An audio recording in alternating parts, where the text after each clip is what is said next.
નમસ્કાર વિદ્યાર્થી મિત્રો, ગુડ આફ્ટરનૂન.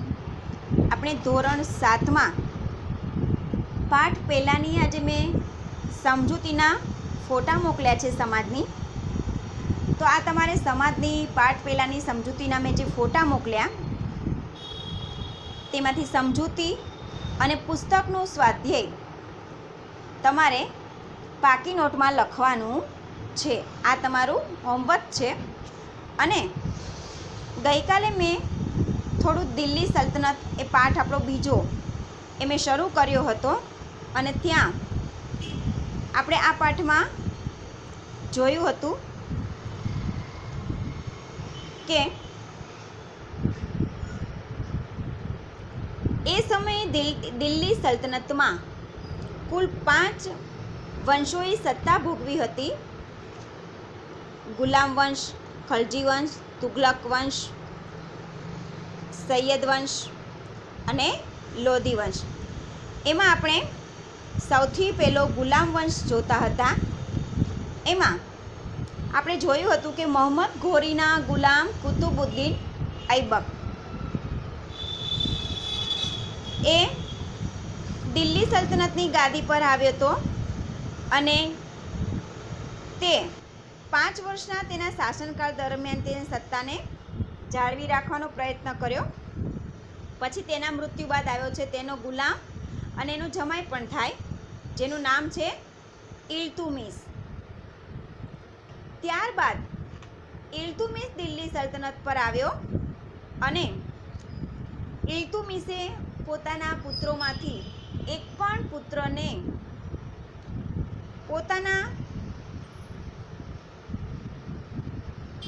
જે સુલતાન તરીકે બનવા યોગ્ય ન લાગ્યો. તેથી તેણે પોતાની પુત્રી રઝિયાને ઉત્તરાધિકારી તરીકે જાહેર કરી. પરંતુ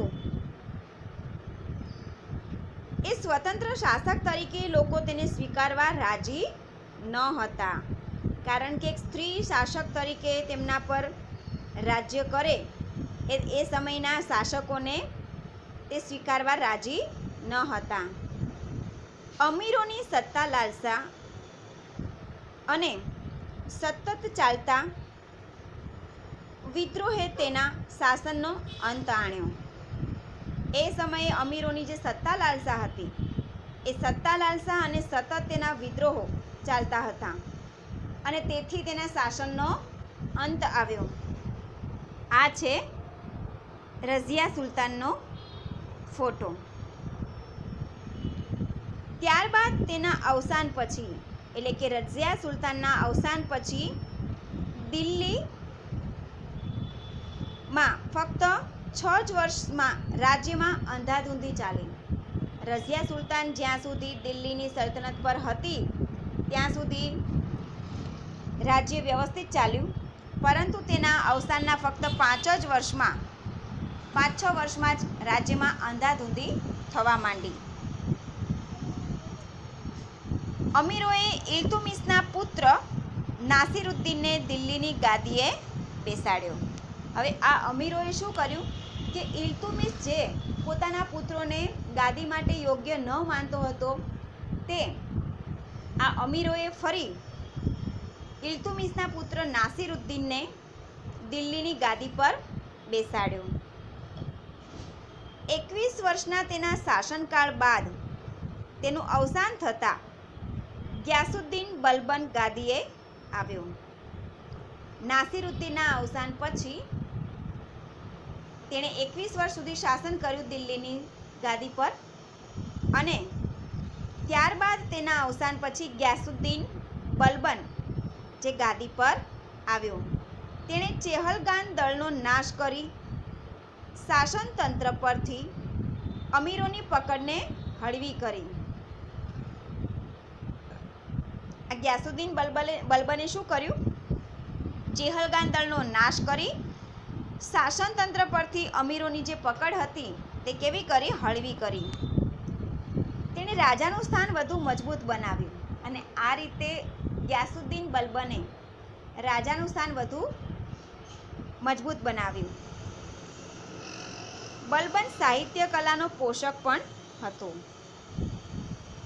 22 વર્ષના તેના શાસનના થોડા સમય બાદ દિલ્હી સલ્તનત પર ખલજી વંશની સ્થાપના થઈ અને આ રીતે ગ્યાસુદ્દીન બલબનના 22 વર્ષના શાસન પછી થોડા જ સમયમાં દિલ્હી સલ્તનત પર ખલજી વંશની સ્થાપના થઈ. હવે ફરી ગુલામ વંશના સ્થાપકોમાં આપણે જોઈએ કે મોહમ્મદ ઘોરીના ગુલામ હતા કુતુબુદ્દીન ઐબક. કુતુબુદ્દીન ઐબક પછી તેનો ગુલામ ઇલ્તુમિશ. ઇલ્તુમિશ પછી રઝિયા સુલતાન. રઝિયા સુલતાન પછી ઇલ્તુમિશનો પુત્ર નાસિરુદ્દીન. નાસિરુદ્દીનના મૃત્યુ પછી ગ્યાસુદ્દીન બલબન ગાદી પર આવ્યો અને ત્યારબાદ ખલજી વંશની સ્થાપના થઈ. એટલે હવે આવે છે આ ખલજી વંશ. હવે ખલજી વંશનું શાસન ક્યાં સુધી હતું તો ઈસવીસન 1290 થી 1320. ખલજી વંશે ક્યાં સુધી શાસન કર્યું? 1220 થી 1320 સુધી તેણે શાસન કર્યું, એટલે કે 30 વર્ષ. બરાબર, તેણે શાસન કર્યું. હવે આ રીતે હવે આપણે ખલજી વંશ જોઈએ. જલાલુદ્દીન ખલજીથી ખલજી વંશના શાસનની શરૂઆત થઈ. ખલજી વંશની શરૂઆત છે એ જલાલુદ્દીન ખલજીથી થઈ છે. ત્યારબાદ જલાલુદ્દીન ખલજી બાદ તેના 6 વર્ષના શાસન પછી દિલ્હીની ગાદીએ મહત્વાકાંક્ષી સુલતાન અલાઉદ્દીન આવ્યો. જલાલુદ્દીન પછી કોણ આવે છે? અલાઉદ્દીન ખલજી. અલાઉદ્દીન ખલજી આવે છે, એટલે કે ખલજી વંશનો સ્થાપક હતો જલાલુદ્દીન ખલજી અને તેના અવસાન બાદ અલાઉદ્દીન ખલજી ગાદી પર આવ્યો. તેણે ઉત્તર ભારત, ગુજરાત અને દક્ષિણ ભારત પર વિજય પ્રાપ્ત કરી સામ્રાજ્યનો વિસ્તાર કર્યો. અલાઉદ્દીન ખલજી છે એ મહત્વાકાંક્ષી હતો અને તેણે ઉત્તર ભારત, ગુજરાત અને દક્ષિણ ભારત પર વિજય પ્રાપ્ત કરી સામ્રાજ્યનો વિસ્તાર કર્યો. તમે કદાચ પદ્માવતી પિક્ચર જોયું હશે, એમાં અલાઉદ્દીન ખલજી જે છે એ અલાઉદ્દીન ખલજી જે દિલ્હીની ગાદી પર આવ્યો અને તે કેવો મહત્વાકાંક્ષી રાજા હતો એ તમે કદાચ આ પિક્ચરમાં તમે જાણી શકો છો અને આ પાઠ વિશે વધારે તમે સમજી શકો તેમ છો. તો આ અલાઉદ્દીન ખલજી છે એ મહત્વાકાંક્ષી હતો અને તેણે ઉત્તર ભારત, ગુજરાત અને દક્ષિણ ભારત ઉપર વિજય મેળવી અને સામ્રાજ્યનો વિસ્તાર કર્યો. દિલ્હીમાં સ્થાયી સેનાની શરૂઆત કરી અને દિલ્હીમાં તેણે સ્થાયી સેનાની શરૂઆત અલાઉદ્દીન ખલજીએ કરી હતી. તેણે સૈન્યના ઘોડા અને સૈનિકોની એક વિશિષ્ટ ઓળખ માટે તેણે શું કર્યું હતું કે સૈન્યના ઘોડા અને સૈનિકોની વિશિષ્ટ, એટલે કે યુદ્ધ માટે તેણે જે સૈન્ય તૈયાર કર્યું હતું એ સૈન્યના ઘોડા અને સૈનિકો એમની એક વિશિષ્ટ ઓળખ માટે દાગ અને ચહેરા પદ્ધતિની શરૂઆત કરી હતી. તેણે સૈન્યના ઘોડા અને સૈનિકોની વિશિષ્ટ ઓળખાણ માટે તેણે દાગ અને ચહેરા એ પદ્ધતિની શરૂઆત કરી હતી. આ ઉપરાંત ભાવ નિયમન, બજાર નિયંત્રણ, સંગ્રહખોરી નિયમન જેવા વહીવટી સુધારા પણ તેણે કર્યા હતા. અલાઉદ્દીન ખલજી મહત્વાકાંક્ષી તો હતો જ, પરંતુ તેણે પ્રજા માટે એવા ઘણા સારા કાર્યો પણ કર્યા હતા કે જેમાં ભાવ નિયમન, એટલે કે કોઈ પણ ચીજવસ્તુનો ભાવ જે છે એનું નિયમન કરવું, એટલે કે એનું નક્કી કરવું, પછી બજારને નિયંત્રણ કરવું, પછી સંગ્રહખોરી નિયમન, એટલે કે લોકો એ સમયમાં વેપારીઓ જે સંગ્રહ કરતા હતા, સંગ્રહખોરી કરતા હતા, તેને તેણે દૂર કરી હતી. અને આવા ઘણા એવા વહીવટી સુધારા પણ અલાઉદ્દીન ખલજીએ કર્યા હતા. અલાઉદ્દીન ખલજીના અવસાન પછી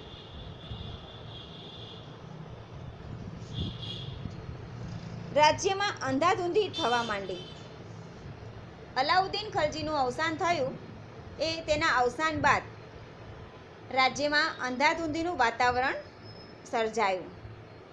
ખલજી વંશનો અંત આણી દિલ્હીની ગાદીએથી તુગલક શાસનની શરૂઆત કરનાર ગ્યાસુદ્દીન તુગલક હતો. અહીંયા ખલજી વંશના ફક્ત 2 જ શાસકો છે, જલાલુદ્દીન ખલજી અને અલાઉદ્દીન ખલજી. જલાઉદ્દીન ખલજી જે છે એ ખલજી વંશનો સ્થાપક માનવામાં આવે છે અને તેના અવસાન બાદ અલાઉદ્દીન ખલજી એ ગાદી પર આવે છે અને તેણે 30 વર્ષ શાસન કર્યું અને તેના મૃત્યુ પછી ખલજી વંશનો અંત આવ્યો અને હવે આવે છે તુગલક વંશ. તુગલક વંશનો શાસક હતો સૌપ્રથમ ગ્યાસુદ્દીન તુગલક. આટલું જાણો. હવે જોઈએ આપણે અલાઉદ્દીન ખલજીના સમયમાં પ્રસિદ્ધ કવિ અમીર ખુશરો થયા. અલાઉદ્દીન ખલજીના સમયમાં એક પ્રસિદ્ધ કવિ કે જેનું નામ હતું અમીર ખુશરો, તેણે કિરાતુલ સદાયન, આશિકા, નોહ વગેરે જેવી પ્રસિદ્ધ સાહિત્ય કૃતિઓની રચના કરી હતી. અમીર ખુશરુએ રચેલી કૃતિઓમાં કિરાતુલ સદાયન, આશિકા અને નૂહ આ અમીર ખુશરોની પ્રસિદ્ધ સાહિત્ય કૃતિઓ હતી. બરાબર, તમને પ્રશ્ન તરીકે પણ પૂછાઈ શકે છે. હવે આવે છે તુગલક વંશ. ઈસવીસન 1320 થી ઈસવીસન 1414. ઈસવીસન 1320 થી ઈસવીસન 1414 સુધી તુગલક વંશ દરમિયાન મુહમ્મદ બિન તુગલક એક પ્રતિભાવંત સુલતાન થયો હતો. તુગલક વંશનો શાસક હતો મુહમ્મદ બિન તુગલક અને એક પ્રતિભાવંત સુલતાન હતો, જેણે તેના સમયમાં કેટલીક યોજના અમલમાં મૂકી, જેમાં દિલ્હીથી દૌલતાબાદ રાજધાનીનું સ્થળાંતર, એટલે કે મુહમ્મદ બિન તુગલકે ઘણી એવી યોજનાઓ અમલમાં મૂકી અને એ યોજનાઓમાં પહેલી યોજના છે કે તેણે પોતાની રાજધાની દિલ્હીથી દૌલતાબાદ સ્થળાંતર કરી. પ્રતીક મુદ્રા પ્રયોગ વગેરે જેવી યોજનાઓનો પણ સમાવેશ થાય છે. પ્રતીક મુદ્રા પ્રયોગ આ પણ એક યોજના છે, પરંતુ મોટાભાગની યોજનાઓમાં વ્યવહારિકતાનો અભાવ તેમજ તબક્કાવાર અને આયોજનબદ્ધ અમલીકરણના અભાવના કારણે તે નિષ્ફળ થઈ. પરંતુ શું થયું કે આ યોજનાઓ જે છે આ યોજનાઓમાં વ્યવહારિકતાનો અભાવ અને તબક્કાવાર અને તેનું આયોજનબદ્ધ અમલીકરણ ન થયું હોવાથી આ યોજનાઓ નિષ્ફળ ગઈ હતી. ઇતિહાસમાં આ યોજનાઓ તરંગી યોજના તરીકે સ્થાન પામી. ઇતિહાસમાં આ યોજનાઓ જે છે, મોહમ્મદ બિન તુગલકે જે યોજનાઓ અમલમાં મૂકી હતી તે યોજનાઓ ઇતિહાસમાં કયા નામે સ્થાન પામી છે? તરંગી યોજના તરીકે સ્થાન પામી. મુહમ્મદ તુગલકના સમયમાં આફ્રિકન મુસાફર ઇબ્ન બતુતા. મુહમ્મદ તુગલકના સમયમાં આફ્રિકન મુસાફર આવ્યા હતા જેનું નામ છે ઇબ્ન બતુતા, જે ભારતની મુલાકાતે આવેલા. મુહમ્મદ તુગલકના સમયમાં આવ્યા હતા અને તેણે મુહમ્મદ તુગલક બાદ તેનો પિતરાઈ ભાઈ ફિરોઝ શાહ તુગલક ગાદીએ આવ્યો. મુહમ્મદ બિન તુગલકના સમયમાં આફ્રિકન મુસાફર જે ઇબ્ન બતુતા જે છે એ ભારતની મુલાકાતે આવ્યા હતા અને મુહમ્મદ તુગલકના અવસાન બાદ તેનો પિતરાઈ ભાઈ ફિરોઝ શાહ તુગલક જે દિલ્હીની ગાદી પર આવ્યો હતો. ફિરોઝ શાહે તુગલકના અવસાન એટલે કે ફિરોઝ શાહ તુગલકના અવસાન બાદ તૈમૂર લંગે દિલ્હી પર આક્રમણ કર્યું. આ રીતે ફિરોઝ તુગલક છે એના અવસાન થયું. એ અવસાન બાદ તૈમૂર લંગે દિલ્હી પર આક્રમણ કર્યું અને ઈસવીસન 1398-99 ઈસવીસન 1398થી 99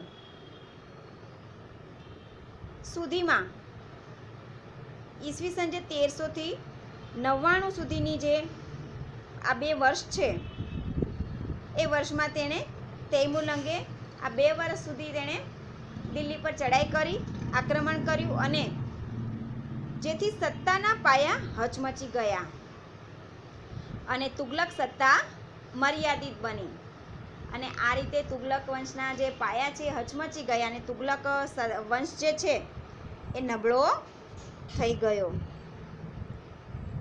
હવે આવે છે સૈયદ વંશ. ઈસવીસન 1414થી ઈસવીસન 1451 ઈસવીસન 1414થી ઈસવીસન 1451 અને આ સૈયદ વંશ જે છે એણે ઈસવીસન 1414થી ઈસવીસન 1451 સુધી શાસન કર્યું અને લોદી વંશે ઈસવીસન 1451થી ઈસવીસન 1526 સુધી શાસન કર્યું. તુગલક વંશના શાસનના અંત બાદ ખિજ ખાએ સૈયદ વંશની સ્થાપના કરી. તુગલક વંશના શાસનનો અંત આવ્યો એના અંત બાદ ખિજ ખાએ સૈયદ વંશની સ્થાપના કરી. એટલે કે સૈયદ વંશનો સ્થાપક કોણ હતો? ખિજ ખા. અને સૈયદ વંશ બાદ બહલોલ લોદીએ લોદી વંશની સ્થાપના કરી. ખિજ ખાએ સૈયદ વંશની સ્થાપના કરી હતી અને બહલોલ લોદીએ લોદી વંશની સ્થાપના કરી હતી. બહલોલ લોદી સલ્તનતનો પ્રથમ અફઘાન શાસક હતો. લોદી વંશનો અંતિમ બાદશાહ ઇબ્રાહિમ લોદી હતો. લોદી વંશનો છેલ્લો શાસક હતો ઇબ્રાહિમ લોદી. ઈસવીસન 1526માં બાબર સામે પાણીપતના પ્રથમ યુદ્ધમાં તેનો પરાજય થયો. ઇબ્રાહિમ લોદીનો ઈસવીસન 1526માં બાબર અને ઇબ્રાહિમ લોદીનું પાણીપતના મેદાનમાં લડાઈ થઈ અને આ લડાઈમાં તેનો પરાજય થયો ઇબ્રાહિમ લોદીનો અને સલ્તનત યુગનો અંત આવ્યો અને મુગલ શાસનની શરૂઆત થઈ. અને આ રીતે સલ્તનત શાસનનો અંત આવ્યો અને હવે આવે છે મુઘલ શાસનની શરૂઆત. અને હવે મુઘલ શાસનની શરૂઆત થઈ. રાજ્ય વ્યવસ્થા હવે આપણે જોઈએ. ઈસવીસન 13મી સદીમાં સ્થપાયેલા દિલ્હી સલ્તનત ભારતમાં રાજ્ય શાસન વ્યવસ્થાની દ્રષ્ટિએ વિશિષ્ટ હતું. 13મી સદીમાં જે સ્થપાયેલું દિલ્હી સલ્તનત એ ભારતમાં રાજ્ય શાસન વ્યવસ્થાની દ્રષ્ટિએ વિશિષ્ટ હતું. દિલ્હી સલ્તનત શાસનના કેન્દ્રમાં સુલતાન હતો. દિલ્હી સલ્તનત છે એના શાસનના કેન્દ્રમાં કોણ હતો? સુલતાન. એટલે કે મહત્વનો હતો તે સુલતાન. અને સુલતાનની સત્તા સર્વોપરી ગણાતી. જે સર્વોચ્ચ સેનાપતિ, કારોબારીનો સર્વોચ્ચ વડો અને સર્વોપરી ન્યાયાધીશ પણ હતો. આ રીતે સુલતાનના હાથમાં બધી સત્તા ગણાતી. સુલતાન જ સર્વોપરી ગણાતો. જેમ કે સર્વોચ્ચ સેનાપતિ, પછી કારોબારીનો સર્વોચ્ચ વડો, સર્વોપરી ન્યાયાધીશ પણ સુલતાન ગણાતો. અને સુલતાનને મદદ કરવા એક મંત્રીમંડળ હતું. સુલતાનને મદદ કરવા માટે એક મંત્રીમંડળની પણ રચના કરવામાં આવી હતી. અને અધિકારીઓની નિમણૂક સુલતાન પોતે કરતો. અને અધિકારીઓની નિમણૂક પણ સુલતાન પોતે કરતો હતો.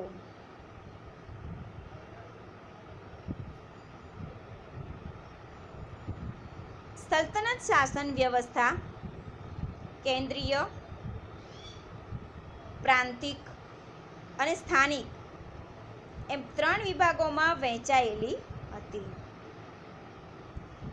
સલ્તનત શાસન વ્યવસ્થા છે તે કેન્દ્રીય, પ્રાંતિક અને સ્થાનિક એમ 3 વિભાગોમાં તે વહેંચાયેલી હતી. એમાં હવે આપણે પેલી એની જે એને 3 ભાગમાં વહેંચાયેલી હતી એમાં આપણે પહેલો વિભાગ જોવાનો છે કેન્દ્રીય શાસન. સુલતાન પછી મંત્રીમંડળ મુખ્ય હતું. સુલતાનનો પ્રધાનમંત્રી વજીર કહેવાતો. સુલતાન પછી મંત્રીમંડળ છે એ મુખ્ય ગણાતું. અને સુલતાનનો પ્રધાનમંત્રી છે તે વજીર કહેવાતો. અને એનું કાર્ય શું હતું? કે વહીવટી તંત્રનો વડો હતો તે પ્રધાનમંત્રીનો. પછી સુલતાનનો પ્રધાનમંત્રી છે એ વજીર કહેવાતો અને તે વહીવટી તંત્રનો વડો હતો. આ ઉપરાંત મંત્રીમંડળમાં સેના વિભાગ, પત્ર વ્યવહાર વિભાગ, ધર્મ વિભાગ, વિદેશ વિભાગ, ગુપ્તચર વિભાગ વગેરે વિભાગોનો સમાવેશ થાય છે. આ વિભાગો તો આપણે જોયા. એના ઉપરાંત બીજા પણ વિભાગો હતા કે જેમાં સેના વિભાગ, પત્ર વ્યવહાર વિભાગ, ધર્મ વિભાગ, વિદેશ વિભાગ, ગુપ્તચર વિભાગ વગેરે વિભાગોનો સમાવેશ થતો. આમ થોડા ઘણા અંશે આધુનિક મંત્રીમંડળ જેવી વ્યવસ્થા તે સમયે જોવા મળે છે. આ રીતે થોડા ઘણા અંશે આધુનિક એટલે કે હાલમાં જે મંત્રીમંડળ વ્યવસ્થા છે એવી મંત્રીમંડળ વ્યવસ્થા એ સમયમાં થોડા ઘણા અંશે જોવા મળતી હતી.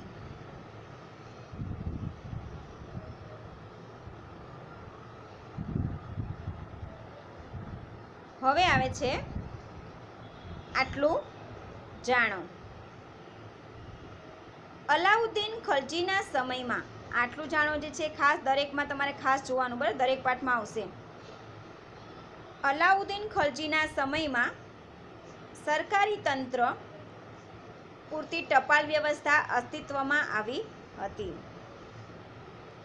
અલાઉદ્દીન ખલજીના સમયમાં સરકારી તંત્ર પૂરતી ટપાલ વ્યવસ્થા અસ્તિત્વમાં આવી હતી. ખેપિયાઓ શાહી હુકમો અને સંદેશાઓ લઈ જતા. એ સમયમાં જે ટપાલ વ્યવસ્થા અસ્તિત્વમાં આવી હતી અલાઉદ્દીન ખલજીના સમયમાં, પરંતુ એ કોના પૂરતી હતી? ફક્ત કે સરકારી તંત્ર પૂરતી. ખેપિયાઓ શું કરતા કે શાહી હુકમો એટલે કે રાજાના હુકમો અને સંદેશાઓ છે એ જ ફક્ત લઈ જતા. રાજ્યના મહત્વના મથકે ખેપિયાઓ મળતા. આ રીતે અત્યારની ટપાલ વ્યવસ્થાની પ્રારંભિક આવૃત્તિ તેને કહી શકાય છે. અને આ રીતે અત્યારની જે ટપાલ વ્યવસ્થાની જે પ્રારંભિક આવૃત્તિ એટલે કે તેની શરૂઆત એ આ આવૃત્તિને કહી શકાય છે. નવો મુદ્દો છે આપણો પ્રાંતીય શાસન. સલ્તનત કાળમાં પ્રાંતને જાગીરમાં વહેંચવામાં આવતું. સલ્તનત સમયમાં, સલ્તનત પ્રાંતમાં એટલે કે સલ્તનત કાળમાં પ્રાંતને જાગીરમાં વહેંચવામાં આવતું, જેને ઇક્તા કહેવામાં આવતું. આ જાગીરને, આ પ્રાંતને જાગીરમાં વહેંચવામાં આવતું અને આ જાગીરને ઇક્તા કહેવામાં આવતું. ઇક્તાનો વડો ઇક્તેદાર કે મુક્તિ કહેવાતો. ઇક્તાનો વડો એ ઇક્તેદાર કે મુક્તિના નામે ઓળખાતો, જે પ્રાંતની કારોબારી અને ન્યાયતંત્રનો વડો હતો. આ ઇક્તેદાર છે એ પ્રાંતની જે કારોબારી અને ન્યાયતંત્રનો વડો હતો. તેનું કાર્ય જમીન મહેસૂલ એકત્ર કરવાનું અને સુલતાનને જરૂર પડે ત્યારે લશ્કરી મદદ કરવાનું રહેતું. આ જે ઇક્તેદાર છે એનું કાર્ય શું હતું કે જમીન મહેસૂલને એકઠી કરવાનું અને સુલતાનને જ્યારે જરૂર પડે ત્યારે લશ્કરી મદદ કરવાનું તેનું કામ હતું. જો કે અલાઉદ્દીન ખલજી અને મુહમ્મદ તુગલકના સમયમાં કેન્દ્રીય સેનાને મહત્ત્વ આપી ઇક્તેદારો પર નિયંત્રણ સ્થાપવામાં આવેલ. પરંતુ અલાઉદ્દીન ખલજી અને મુહમ્મદ તુગલકના સમયમાં જ કેન્દ્રીય સેનાને મહત્ત્વ આપી ઇક્તેદારો પર નિયંત્રણ સ્થાપવામાં આવતું હતું. હવે બાલ મિત્રો, આપણે આ પાઠ 2માં 5 વંશો જોયા: ગુલામ વંશ, ખલજી વંશ, તુગલક વંશ, સૈયદ વંશ અને લોધી વંશ. અને ત્યારબાદ મુઘલ વંશ જે છે એ ગાદી પર આવ્યો અને તેણે તેની વિભાગને 3 ભાગમાં વહેંચ્યો હતો.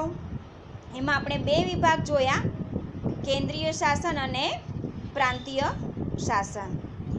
હવે અહીંયા આપણે આ લેક્ચર પૂર્ણ કરીએ છીએ.